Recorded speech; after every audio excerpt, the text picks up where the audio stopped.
Money गुरु के इस खास कार्यक्रम में आप सभी का स्वागत है। मैं हूं स्वाति रायना। इस नवरात्र हम आपको निवेश के ऐसे नवरत्न फंड बताने वाले हैं जिससे आपके पोर्टफोलियो में स्थिरता और समृद्धि का बैलेंस तो बनेगा ही, साथ ही इन फंड्स में एसआईपी से आपके पोर्टफोलियो को सुरक्षा और ग्रोथ भी मिलेगी।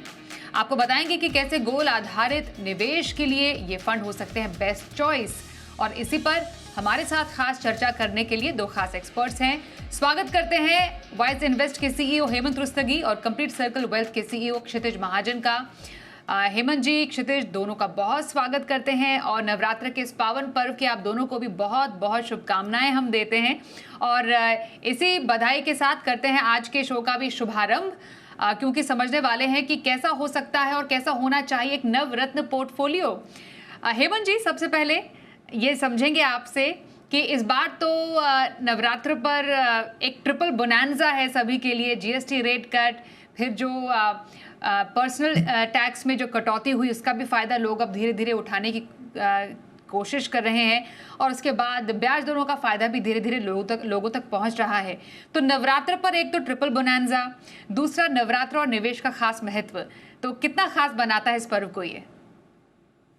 जी स्वाति, बिल्कुल ठीक कहा आपने। आई थिंक अगर हम मार्केट को देखें तो पिछले एक साल से हमने जिसको कहते हैं ना प्राइस करेक्शन, वो देखा। मार्केट में बहुत ज्यादा मूवमेंट हुआ नहीं है, लेकिन आगे जाके, क्योंकि हम बात कर रहे हैं नवरात्रि की, हम बात कर रहे हैं आगे फ्यूचर की, तो क्लियरली ये तीनों के तीनों जो एस्पेक्ट आपने कहा, जो इनकम टैक्स में जो रिफॉर्म्स हुए हैं और जो जीएसटी में जो रिफॉर्म्स हुए हैं, और जिस तरीके से आरबीआई ने लिक्विडिटी क्रिएट किया और इंटरेस्ट रेट को नीचे लेके आया, और उम्मीद है कि आगे जाके और भी रेट कट हमें देखने को मिलेंगे।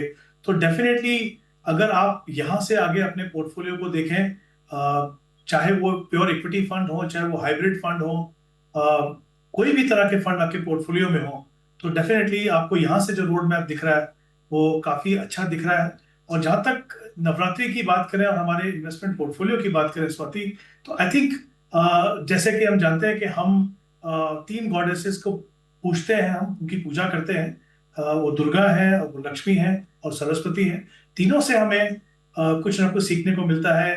दुर्गा की बात करें तो वहां से आप अपने पोर्टफोलियो को कैसे सॉलिड बनाएं। लक्ष्मी जी की बात करें तो डेफिनेटली किस तरीके से आप वेल्थ क्रिएट करें, और सरस्वती जी की बात करें तो किस तरह से अपने आप को एजुकेट करें। तो आई थिंक बहुत कुछ है सीखने को।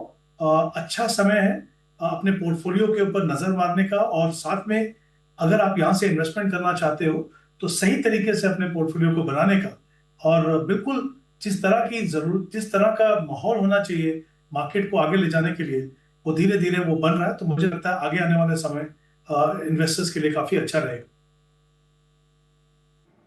तो एक सुनहरा अवसर है इस नवरात्र निवेश का शुभारंभ करने का। मां लक्ष्मी का वास हो आपके पोर्टफोलियो में, इसी शुभकामना के साथ इस नवरात्र का भी हम शुभारंभ कर रहे हैं। और खर्च के साथ साथ, बचत के साथ साथ निवेश का भी समय निकालें इस नवरात्र, यही कामना हम भी करते हैं आपके लिए। और क्योंकि आज हम नवरत्न पोर्टफोलियो की बात कर रहे हैं, क्षितिज, हम नवरत्न पोर्टफोलियो से क्या मायने समझे? हम कैसे एक पोर्टफोलियो को बनाने की बात करें जो ना सिर्फ इस नवरात्र से अगले नवरात्र तक, बल्कि हम हर नवरात्र तक आपके पोर्टफोलियो में रत्नों की बरसात करें? स्वाति, आपको, सभी दर्शकों को, हेमंत सर को, सबको नवरात्रों की शुभकामनाएं। बहुत अच्छा दिन है, बहुत मल्टीपल चीज़ें गवर्नमेंट की तरफ से भी जीएसटी को लेके इम्प्लीमेंट हुई हैं। तो आई बिलीव ये नवरात्र जो ये साल थोड़ा मुश्किल भरा चला है पूरी दुनिया के लिए, कहीं पे ये नवरात्र के बाद हो सकता है कुछ नाम लगेगा और चीज़ें बेटर होंगी। आई थिंक जैसे हम जानते हैं कि जब हम नवरत्न की बात करते हैं, नवरात्रों की बात करते हैं, 9 रातों की बात होती है। वैसे हमारे यहाँ बोला जाता है कि 9 रत्न जो हैं आपके, कैसे आप पोर्टफोलियो को कवर आउट कर सकते हैं। डज़न्ट मीन कि आपको 9 फंड्स कवर आउट करने हैं। I think it's more of a process. जो आपको एक फॉर्म करना है, वो कौन से पैरामीटर्स हो सकते हैं जिसका आउटकम आपकी, जो आप बोल रहे हैं लॉन्ग टर्म कंसिस्टेंसी, इस नवरात्रों से अगले नवरात्र या कितने भी आने वाले नवरात्रों तक आप अगर पोर्टफोलियो में नया एंटर कर रहे हैं तो आपको बेटर करें। तो सबसे पहले तो हमें स्टेबिलिटी की ओर ध्यान देना है पोर्टफोलियो की, कि किस तरह का कितना स्टेबल है पोर्टफोलियो, कितना कंसिस्टेंट है, उसके rolling returns over a period of time कैसे रहे हैं, क्वालिटी ऑफ पोर्टफोलियो क्या है, वेदर इन लाइन विद आपके रिस्क एपेटाइट है, वेदर वो रिस्क ज़्यादा तो नहीं ले रहा है आपको एक्स्ट्रा 1-2% का डेल्टा देने के लिए, और वेदर वो पोर्टफोलियो आपके गोल के साथ ओरिएंटेड है कि नहीं है। मतलब अगर आपका गोल लॉन्ग टर्म है तो उसके साथ ओरिएंटेड है कि नहीं है, कि वो शॉर्ट टर्म पोर्टफोलियो या टैक्टिकल पोर्टफोलियो है। तो पहले तो ये 3 चीज़ों पे ध्यान देते हुए आपको आपको एक पोर्टफोलियो कार्व आउट करना है अपने लिए। और ये चीज़ें सुनने में जितनी डिफिकल्ट लग रही है वैसे इतनी डिफिकल्ट है नहीं है। अगर आप in line with what market looks like, और यहाँ से अगर आप देख रहे हैं वैल्यू थीम्स नहीं चल रहे तो ग्रोथ थीम चलेंगे, तो आप ग्रोथ पोर्टफोलियोज को एनालाइज करते हैं, और जो जीएसटी का बेनिफिशियल होते हुए दिखता है कि जिन सेक्टर्स में हो रहा है उनको अगर आप एनालाइज करते हैं, तो आप एक्चुअल में देख सकते हैं कि जो पोर्टफोलियो थोड़ा बैंकिंग फाइनेंशियल सर्विसेज में हैवी है, या जो पोर्टफोलियो थोड़ा कंजम्पशन में हैवी है, जो पोर्टफोलियो थोड़ा मैन्युफैक्चरिंग में हैवी है, आप उन पोर्टफोलियो में clear cut allocation step up कर सकते हैं। या फिर अगर आप नए इन्वेस्टर हैं तो उन पोर्टफोलियो की तरफ आप एक फ्लेक्सी और मल्टी कैप और लार्जर मिड कैप के कॉम्बिनेशन लेके, स्मॉल मिड डिपेंडिंग ऑन आपका इन्वेस्टमेंट होराइजन और रिस्क एपेटाइट क्या है, आप एक पोर्टफोलियो कार्व आउट कर सकते हैं। तो आई थिंक 9 पैरामीटर्स डिफाइन कर सकते हैं हम इसमें। 3 मैंने आपको बताया, इनके सब पैरामीटर्स हो सकते हैं, जो सब रेशियोज होती है, और ओवरऑल वो पैरामीटर्स डिफाइन करते हुए हम एक पोर्टफोलियो कार्व आउट कर सकते हैं जो आपकी लॉन्ग टर्म आपकी जो इन्वेस्टमेंट प्लानिंग है उसमें वो कारगर हो। सो ये मेरा सबमिशन है। ओके, तो ये रहा आपके लिए नवरत्न पोर्टफोलियो का पूरा एक आउटले कि कैसा एक नवरत्न पोर्टफोलियो होना चाहिए और किस तरीके के फंड्स किन पैरामीटर्स पर वो आधारित हों। हेमंत जी, अब शुरुआत करते हैं नवरत्न पोर्टफोलियो बनाने की। आपकी तरफ से पहला वो एक नवरत्न फंड कौन सा होगा जो आपके पोर्टफोलियो जो आपको पोर्टफोलियो में पसंद है? जी स्वाति, आई थिंक उससे पहले थोड़ा सा कुछ कहना चाहूंगा कि हम जब गोल बेस्ड इन्वेस्टमेंट प्रोसेस की बात करते हैं तो जाहिर सी बात है कि हमारे अलग अलग तरह के गोल होते हैं। कुछ गोल जो शॉर्ट टर्म के होते हैं, कुछ गोल जो है मीडियम टर्म के होते हैं, और कुछ गोल जो है वो लंबे समय के होते हैं, चाहे वो चिल्ड्रन एजुकेशन हो, चाहे हमारी रिटायरमेंट हो। तो जब आप एक गोल बेस्ड पोर्टफोलियो बनाते हैं तो जाहिर सी बात है कि आपको हर तरह के जो फंड्स हैं उनकी जरूरत है, क्योंकि ये सब डिपेंड करेगा आपकी एसेट एलोकेशन और कितना आपके पास समय है। तो सबसे पहले हम शुरुआत करते हैं उन गोल्स की, मे बी जिनका आपके पास समय 3 या 5 साल हो। बहुत ज्यादा लंबा समय नहीं है, लेकिन आप ये भी चाहते हैं कि उतने समय में आपको जो ट्रेडिशनल ऑप्शंस हैं जैसे फिक्स डिपॉजिट्स हैं और उस तरह की जो इन्वेस्टमेंट है उनसे बेहतर रिटर्न मिले, टैक्स एफिशिएंट रिटर्न मिले, और बहुत ज्यादा रिस्क भी ना हो। तो सबसे पहले मुझे लगता है इस तरह की जो गोल्स हैं उसके लिए आपको एक बैलेंस एडवांटेज फंड देखना है। सबसे अच्छी बात बैलेंस एडवांटेज में क्या है कि उनका टैक्सेशन इक्विटी का है, क्योंकि वो इक्विटी और आर्बिट्राज में 65% इन्वेस्ट करते हैं और उससे वो एलिजिबल होते हैं इक्विटी टैक्सेशन के लिए। दूसरी बात, इक्विटी का जो एक्सपोजर है वो मार्केट वैल्यूएशन के हिसाब से समय समय पे बदलता है, और हर फंड अपना एक इंटरनल मॉडल फॉलो करता है और जो बहुत ही बखूबी जो है आपके पोर्टफोलियो को रीबैलेंस करता है। तो उस कैटेगरी में मेरी रिकमेंडेशन रहेगी HDFC बैलेंस एडवांटेज। बहुत ही लंबा ट्रैक रिकॉर्ड है, काफी अच्छी परफॉर्मेंस है, क्वालिटी पोर्टफोलियो बहुत अच्छा है। डाइवर्सिफिकेशन की बात करें तो इक्विटी में जो टॉप 10 स्टॉक्स हैं उसका 30% एक्सपोजर है AUM के हिसाब से। अभी जो एक्सपोजर है इक्विटी में वो 60% है, और 5 या 6% जो है वो आर्बिट्राज में है, और बाकी जो है वो डेट में है। और ये जो फंड है, अपार्ट फ्रॉम द फैक्ट कि वो बहुत ही अच्छा क्वालिटी पोर्टफोलियो और इनका जो मॉडल है बहुत अच्छे से काम करता है, ये देखते हैं वैल्यूएशंस को, लिक्विडिटी को, सेंटिमेंट और मैक्रोस को। तो ये पैरामीटर्स के हिसाब से वो फंड सिलेक्शन करते हैं। तो मुझे लगता है, जैसे मैंने कहा कि अगर आपका 3-4 साल का समय है, ये कैटेगरी का fund HDFC balance advantage fund आप अपने पोर्टफोलियो में शामिल कर सकते हैं। HDFC का बैलेंस एडवांटेज फंड एक बहुत ही 1 लाख करोड़ के AUM का एक बहुत बड़ा पुराना फंड है, और इसमें हमने अच्छे खासे रिटर्न भी आते हुए पिछले काफ़ी टाइम से देखे हैं, और इस बाजार की वॉलेटिलिटी के टाइम पे ये आपके पोर्टफोलियो में एक बहुत एक रत्न जड़ने का काम करेगा, और ये है हेमंत जी की पसंद।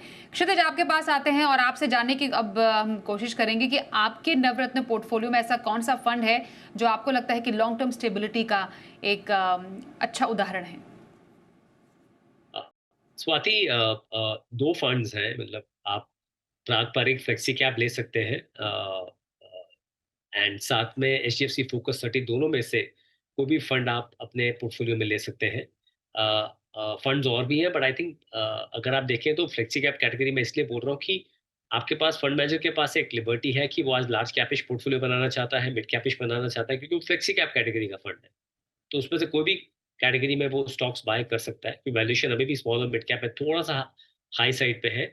सो आई थिंक वो देखा जा सकता है। दूसरा, आप एचडीएफसी फोकस ले सकते हैं, जिसका पोर्टफोलियो काफी हद तक अलाइन, जो मैंने आपको सेक्टर्स कहा है उनके साथ है। उसमें ऑलमोस्ट 35% आपका बीएफएसआई स्टॉक्स है, साथ में मैन्युफैक्चरिंग के स्टॉक्स हैं, फार्मा के स्टॉक्स हैं, टेलीकॉम है। तो I think a mix of two में से कोई भी आप पोर्टफोलियो ले सकते हैं। एंड इंटरेस्टिंगली होता क्या है कि इस वैल्यूएशन में, जहां एक साल में देखिए मार्केट का रिटर्न नेगेटिव है, मैं समझ सकता हूँ काफी दर्शक जो हमारा शो देख रहे हैं कि एक साल में रिटर्न जो है खास आया नहीं है या नहीं आया है, तो वो जरूर सोच रहे होंगे कि इक्विटी में हमने पैसा लगाया तो रिटर्न नहीं बन रहा है। बट इक्विटी ऐसे ही कई बार टेस्ट आपकी पेशेंस करती है, और इतनी ही रिवॉर्डिंग होती है अगर आप थोड़ा समय देते हैं। तो जो भी हमें सुन रहे हैं, देख रहे हैं, मैं यही बोलूंगा दैट इस समय ज्यादा अगर आप 5 से 7 साल के व्यू को लेके अगर कुछ प्लान कर रहे हैं, तो उसमें आप फ्लेक्सी कैप कैटेगरी के फंड या फोकस कैटेगरी का एचडीएफसी फोकस में, ये दो मेरे पसंदीदा फंड है। आप अपना ड्यू डिलिजेंस कीजिए लेने से पहले, तो आप ये दोनों में से कोई भी फंड पिक कर सकते हैं।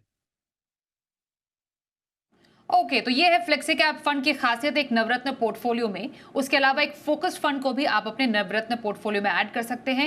एक आपके सामने पराग पारिक फ्लेक्सी कैप फंड का उदाहरण है, जो कि अपनी कैटेगरी का बहुत ही शानदार बढ़िया एएम वाला 59,000 करोड़ के एएम वाला एक फंड है, जो कि पिछले काफ़ी टाइम से अपने पूरे पैक में एक लीडर बनकर उभरा है। ये एक अच्छी चॉइस है आपके नवरत्न पोर्टफोलियो के लिए। आइए अब हेमंत जी, आपसे हम समझते हैं, आपने एक बैलेंस एडवांटेज फंड का जिक्र किया अपने नवरत्न पोर्टफोलियो के लिए। अगला जो रत्न है आपके पोर्टफोलियो का कौन सा रहेगा? स्वाति, अभी भी जैसे मैंने कहा कि हमारे मीडियम टर्म के गोल्स भी होते हैं, तो जहां पे ऑब्वियसली जब हम मीडियम टर्म की बात कर रहे हैं, मान लीजिए 3-5 साल या उसके उसके अराउंड इतना आपका टाइम होराइजन है, तो ये इतना लंबा टाइम होराइजन नहीं है कि आप पूरा का पूरा पैसा इक्विटी में लगाएं, क्योंकि जहां आपको एक तरफ ग्रोथ की जरूरत है, साथ में आपको ये भी इंश्योर करना है कि बहुत ज्यादा वॉलेटिलिटी ना हो, थोड़ी सेफ्टी भी कहीं ना कहीं आपको मिले। तो मुझे लगता है कि वहां पे एक एग्रेसिव हाइब्रिड फंड ले सकते हैं, क्योंकि आपका यहाँ पे जो टाइम होराइजन है उससे ज्यादा है, जिसके लिए हमने बैलेंस एडवांटेज फंड को चुना था। तो वहां पे एग्रेसिव हाइब्रिड कैटेगरी बहुत ही अच्छी एक कैटेगरी है। तो उसमें मुझे लगता है कि ICICI Pru equity and debt fund जो है वो काफी अच्छा फंड है, बहुत ही लंबा इसका भी ट्रैक रिकॉर्ड है, बहुत ही कंसिस्टेंटली परफॉर्म किया है। इनफैक्ट अगर पूरी कैटेगरी में हम देखें तो ये एक उन फंड में से है जो जिसने कंसिस्टेंटली बहुत ही अच्छा परफॉर्म किया है। वेल डाइवर्सिफाइड पोर्टफोलियो फोकस जो है वो लार्ज कैप के ऊपर है। तो टॉप 10 स्टॉक्स जो है उसमें 41% एलोकेशन है, तो लेवल ऑफ डाइवर्सिफिकेशन भी अच्छा है। और इनफैक्ट जो इनका पोर्टफोलियो है, इनकी परफॉर्मेंस उसमें वो दिख रहा है, पोर्टफोलियो क्वालिटी अच्छी है। और एक इंपॉर्टेंट चीज होती है किसी भी फंड के लिए कि आप उन सेक्टर्स में बने रहें जहां पे आपको ग्रोथ दिख रही है, और वो वाकई में वहां पे आपको ग्रोथ दिखे और आप उसको ट्रांसलेट कर सकें अपनी परफॉर्मेंस में। तो चाहे वो कंसिस्टेंसी हो, चाहे वो क्वालिटी ऑफ पोर्टफोलियो हो, या फिर जो सिलेक्शन ऑफ सेक्टर्स या एलोकेशन जो है, हर सब पैरामीटर्स पे मुझे लगता है ये फंड बहुत ही अच्छा है। तो ये इंपॉर्टेंट कैटेगरी इसलिए होती है क्योंकि यहाँ पे हमारे पास बहुत लंबा समय नहीं है। इक्विटी में क्या होता है कि अगर आप मार्केट में वॉलेटिलिटी आई और कुछ समय ऐसा रहा कि आपको परफॉर्मेंस अच्छी नहीं मिली, तो आपके पास समय होता है कि वो कहीं ना कहीं मेकअप कर सके। लेकिन जो मीडियम टर्म के जो गोल्स होते हैं, यहाँ पे बहुत ही हमें समझ बूझ के साथ फंड की सिलेक्शन करनी चाहिए। तो मुझे लगता है ICICI Pru equity and debt, अगर आपका टाइम होराइजन मान लीजिए करीब 5 साल है, तब आप डेफिनेटली इस फंड को देख सकते हैं। ICICI Pru equity and debt fund hybrid category का फंड जो आपके पोर्टफोलियो को स्टेबिलिटी देने का काम करेगा। यह है नवरत्न पोर्टफोलियो का दूसरा पसंदीदा फंड हेमंत जी की ओर से। क्षितिज, आपको अब अगला फंड कौन सा पसंद आ रहा है आपके नवरत्न पोर्टफोलियो में? स्वाति, हमारे यहाँ ना इंडेक्स अपने आप में एक बहुत स्मार्ट पोर्टफोलियो है। काफी अंडर एस्टिमेट किया जाता है, पर अगर आप देखें बीएसई 30 का सिंस इंसेप्शन रिटर्न कुछ 14.5% के आसपास है, अगर हम बात करते हैं तो। 1979 से बात कर रहा हूँ। और निफ्टी का पिछले 20 साल का रिटर्न कुछ 14.5-15% के आसपास का बॉन्डिंग है। तो आई थिंक इंडेक्स अपने आप में बहुत स्मार्ट है, और इंडेक्स के पास कोई पैरामीटर्स भी नहीं है सच की दैट आपको 10% ऊपर कैप नहीं करना है, या आपको पर हाउस इतनी एलोकेशन नहीं रखनी है। I think number of stocks इतने हैं।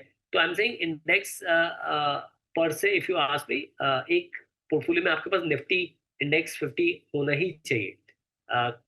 जिनका रिस्क एपेटाइट थोड़ा सा ज्यादा वो शायद नेक्स्ट 50 ले सकते हैं, पर निफ्टी 50 अपने आप एक बहुत अच्छा पोर्टफोलियो, एक फंड है। काफी काफी एमसीज का ऑप्शन है इसमें अवेलेबल है, आप ले सकते हैं किसी भी एमसी का निफ्टी 50 इंडेक्स। इंटरेस्टिंगली अगर आप मेरे से पूछते हैं, Nifty 50 is a reflection of what is happening in the economy. So अगर आपका नॉमिनल जीडीपी जो अभी आपको कम दिख रहा है, 9.5-10 दिख रहा है, पर अगर वो 11-12 पे आता है तो आप इजिली 11-12% का कंपाउंडिंग एक्सपेक्ट कर सकते हैं निफ्टी 50 इंडेक्स से। सो ऑल एमसीज, ज्यादातर लोग एमसीज के पास निफ्टी 50 इंडेक्स है, एसबीआई है, आईसीआईसीआई है, एचडीएफसी है, जस्ट नेम्स, निपॉन, सबके पास है। तो जिसका भी आपको ट्रैकिंग एरर कम दिखे, हमें लगता है एसबीआई निफ्टी 50 बेटर हो सकता है। अगर आपके पास डीमेट अकाउंट है तो आप इसका ईटीएफ भी ले सकते हैं इंडेक्स। इसलिए मैं बोल रहा हूँ जिनके पास डीमेट अकाउंट नहीं है वहां पे आपको इंडेक्स फंड लेना पड़ेगा, पर किसी के पास डीमेट अकाउंट है वो ईटीएफ भी ले सकते हैं। आई थिंक एक कुछ प्ले 15-20% पोर्टफोलियो में आपका पैसिव होना चाहिए, और उसके लिए इंडेक्स फंड एक सही ऑप्शन है।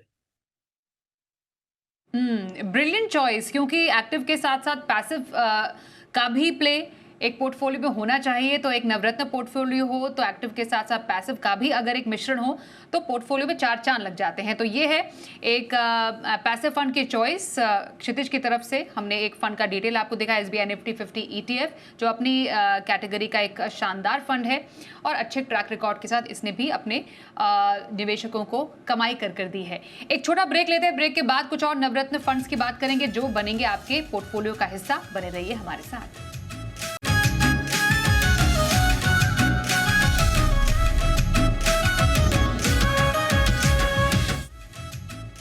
नवरत्न पोर्टफोलियो, ये है हमारे आज के खास कार्यक्रम। हमारे साथ क्षितिज महाजन और हेमंत रुस्तगी, उनसे कर रहे हैं खास बातचीत। हेमंत जी, अब आपसे जानना चाहेंगे नवरत्न पोर्टफोलियो के आपके और 2 जो फंड्स हैं वो कौन से रहेंगे और क्या है इन 2 फंड्स की खासियत? देखिए स्वाति, अभी हम लॉन्ग टर्म इन्वेस्टिंग की बात करेंगे तो ऑब्वियसली इक्विटी फंड्स की बात करेंगे। तो सबसे पहले मेरा ये मानना है कि किसी भी लॉन्ग टर्म इन्वेस्टर के पोर्टफोलियो में एक मल्टी कैप फंड होना बहुत जरूरी है, क्योंकि वहां पे आपको तीनों सेगमेंट में एक्सपोजर मिलता है, मिनिमम 25%। और ये बहुत ही बड़ी दुविधा रहती है निवेशकों के लिए कि हम किस सेगमेंट में लगाएं, कैसे लगाएं, उसको रीबैलेंस कैसे करें। यहाँ पे जो फंड मैनेजर है वो आपके लिए सब कुछ करते हैं। तो आई थिंक उस कैटेगरी में मुझे लगता है कोटक मल्टी कैप फंड एक बहुत ही अच्छा फंड है। एक तो यहाँ पे थोड़ा सा बायस है लार्ज कैप पे, दूसरा जो टॉप 10 जो स्टॉक्स हैं उसका जो एसेट्स बेसिकली वो 32% है, और क्वालिटी ऑफ पोर्टफोलियो काफी अच्छा है। इनफैक्ट एक चीज जो मुझे लगता है इस फंड के लिए आगे जाके काम करेगी कि ये जो है ओवरवेट है कुछ सेक्टर्स में, जैसे एफएमसीजी हो गए, ऑटो हो गए, या बेसिकली पीएफएसआई हो गए। अब ये जो सेक्टर्स हैं कुछ समय से वो अच्छा नहीं कर रहे थे, लेकिन अभी जब से हमने जीएसटी के 2 की बात की है और इंटरेस्ट रेट नीचे आए हैं तो डेफिनेटली ये सेक्टर्स काफी अच्छा करेंगे। तो उसका पूरा फायदा जो है मुझे लगता है इस फंड को होगा। तो ये एक फंड देख सकते हैं। दूसरा मुझे लगता है मिड कैप एक बहुत ही इंपॉर्टेंट कैटेगरी है, क्योंकि हम बात कर रहे हैं उन कंपनीज की जिनका मार्केट कैप 101 से 250 है, बहुत ही इंपॉर्टेंट सेगमेंट है। वहां पे मुझे लगता है मोतीलाल ओसवाल मिड कैप। हालांकि मैं ये कहना चाहूंगा कि ये फंड जो है बहुत ही कंसंट्रेटेड बेट लेते हैं। इनफैक्ट अगर हम टॉप 10 स्टॉक्स को देखें तो 78% एसेट जो है वहां पे है। तो जाहिर सी बात है कि ये एक थोड़ा एग्रेसिव फंड है, लेकिन इसकी स्टॉक सिलेक्शन बहुत अच्छी है, परफॉर्मेंस काफी अच्छी रही है। जो बहुत ही इंपॉर्टेंट इमर्जिंग सेक्टर्स हैं, जैसे अगर हम देखें ई कॉमर्स हो, चाहे वो ईएमएस हो, चाहे वो स्पेशलिटी रिटेल हो, या फिर फाइनेंशियल टेक्नोलॉजी, वहां पे आपको यहाँ पे एक्सपोजर देखने को मिलेगा। और अगर आप एसआईपी से इन्वेस्ट करते हैं तो जो वॉलेटिलिटी का थोड़ा सा रिस्क रहता है बिकॉज ऑफ कंसंट्रेटेड पोर्टफोलियो, वो काफी हद तक कम होगा। तो मुझे लगता है ये 2 फंड काफी अच्छा परफॉर्म करने की क्षमता है इनमें, और आप अपने लॉन्ग टर्म इन्वेस्टमेंट पोर्टफोलियो में इन दोनों फंड्स को शामिल कर सकते हैं। बिल्कुल सर, तो मल्टी कैप और मिड कैप फंड, ये 2 कैटेगरीज हैं जो पसंद है नवरत्न पोर्टफोलियो के लिए हेमंत जी को। क्षितिज, अब आप बताइए आपको और 2 कौन से फंड्स पसंद आ रहे हैं किस कैटेगरी से जो नवरत्न पोर्टफोलियो का हिस्सा बनाएं? एक ऑब्वियसली जो लॉन्ग टर्म इन्वेस्टिंग के लिए है और जिनका रिस्क एपेटाइट है, आई थिंक मिड और small cap will tend to do better over a long period of time, पर उसमें ड्रॉडाउन भी वैसे ही होते हैं। तो इस समय स्टैगर वे में इन्वेस्टमेंट के लिए I think Axis mid cap और साथ में इन्वेस्टको का या एक्सेस, आई थिंक दोनों में से कोई स्मॉल कैप आप ले सकते हैं। Both are very good funds and portfolio बहुत अच्छे कार्व्ड आउट है। नंबर ऑफ स्टॉक सिलेक्शन जो है वो भी काफी डाइवर्सिफाइड है, but at the same time मैं फिर बोलूंगा यहाँ पे मिड और स्मॉल कैप को सिर्फ स्टैगर में इन्वेस्टिंग के लिए जो ओवर नेक्स्ट 14 to 15 वीक्स या फिर सिप के लिए यूज किया जाना चाहिए। और जो भी आपके गोल है 10 ईयर प्लस के, उनको आप अलाइन कीजिए मिड और स्मॉल कैप के साथ, क्योंकि जिस तरह की वैल्यूएशंस है वहां पे चांस हो सकता है कि कई बार ड्रॉडाउन लंबा चले या ज्यादा हो इन फंड्स में। And but at the same time अगर आप लॉन्ग टर्म में देखेंगे तो मिड और small cap will out perform benchmark और ब्रॉडर इंडेक्स बाय 1 to 2%, वो करेगा ही करेगा। दूसरा जो कैटेगरी है वो है आपका बैलेंस एडवांटेज फंड। उसमें आईसीएससी का बहुत अच्छा है, क्योंकि कुछ गोल्स आपके 3 साल के हैं या 3 से 5 साल के हैं, उसमें आप प्योर इक्विटी नहीं ले सकते हैं। तो 3 से 5 साल के गोल के लिए I think balance advantage fund एक बहुत अच्छा बास्केट है जो आप ट्रेड कर सकते हैं अपने लिए। और आईसीआईसीआई का एक बहुत लॉन्ग ट्रैक है उनका बैफ का। In fact they are the pioneer I must say, और प्राइस टू बुक वैल्यू के बेसिस पे रीबैलेंसिंग करते हैं। और आई थिंक इक्विटी का टैक्सेशन है इसमें, एट द सेम टाइम काफी एक्टिवली चर्न या फिर रीबैलेंसिंग रहता है इसमें, चर्न कह रहा हूँ मैं, रीबैलेंसिंग रहता है इसमें। So I think for 3 to 5 years का होराइजन को देखते हुए एक बैफ लाजमी हो जाता है, और वो इस टाइम फ्रेम की कैटेगरी के लिए बेस्ट फंड है। तो एक मिड कैप आपको भी पसंद है और एक बैलेंस एडवांटेज फंड एक चॉइस रहेगी नवरत्न पोर्टफोलियो के लिए। हेमंत जी, आपकी तरफ से आखिरी फंड कौन सा रहेगा नवरत्न पोर्टफोलियो के लिए? क्योंकि हम लॉन्ग टर्म इन्वेस्टिंग की बात कर रहे हैं तो ऑब्वियसली उन निवेशकों के लिए जिनका जो टाइम होराइजन काफी लंबा है, तो एक small cap fund of course portfolio में होना चाहिए। जैसा कि हम जानते हैं कि सेगमेंट बहुत ही अग्रेसिव है, तो सिस्टमैटिकली इन्वेस्ट करें बहुत लंबे समय, एटलीस्ट 10-15 साल या उससे भी ज्यादा अगर आपके पास समय तो करिए। उसमें मुझे लगता है एक fund Invesco India small cap fund ये बहुत ही अच्छा फंड है, क्योंकि इनकी जो इन्वेस्टमेंट फिलोसफी, एक तो वेल डाइवर्सिफाइड फंड है, टॉप 10 जो स्टॉक्स हैं वो सिर्फ 34% ऑफ द एसेट्स हैं, तो काफी वेल डाइवर्सिफाइड फंड है। और ये उन बिजनेस पे फोकस करते हैं जहां पे लार्ज कैप कंपनीज ज्यादा फोकस नहीं करती हैं, और उन कंपनीज पे फोकस करते हैं जिनमें पोटेंशियल है ओवर द लॉन्गर टर्म कि वो मिड कैप या लार्ज कैप बन सकें। तो डेफिनेटली क्वालिटी ऑफ पोर्टफोलियो बहुत अच्छा है, लेवल ऑफ डाइवर्सिफिकेशन बहुत अच्छा है। तो लेकिन एज एन इन्वेस्टर आपको ये ध्यान रखना है कि आपका जो एलोकेशन है वो स्मॉल कैप में बहुत ज्यादा ना हो, और ये इंश्योर करें कि समय लंबे होने के साथ साथ आप सिस्टमैटिकली उसमें इन्वेस्ट करें। एब्सोल्युटली। तो ये रहा स्मॉल कैप फंड में इन्वेस्टमेंट का पूरा एक आइडिया हेमंत जी की तरफ से। ये तो हमने बात समझ ली हमारे दोनों एक्सपर्ट्स की तरफ से। उनके नवरत्न पोर्टफोलियो में डेफिनेटली एक balance advantage fund for stability and security रहेगा। मिड कैप से थोड़ा सा और रिटर्न का आपके लिए एक फैक्टर बनेगा। फिर एक पैसिव स्पेस में क्षितिज ने फंड बताया, स्मॉल कैप भी है, एक हाइब्रिड कैटेगरी का फंड भी है, एक मल्टी कैप भी। तो एक ओवरऑल एक ऑल इन ऑल पैकेज एक नवरत्न पोर्टफोलियो बताने के लिए हमारे दोनों एक्सपर्ट्स का हम बहुत धन्यवाद करेंगे। हेमंत जी और क्षितिज, थैंक यू सो मच हमारे साथ आज के इस कार्यक्रम में शामिल होने के लिए। तो ये था आपके लिए नवरत्न पोर्टफोलियो मनी गुरु में। बस इतना ही, रुकते हैं एक ब्रेक के लिए। देखते रहिए जी बिजनेस।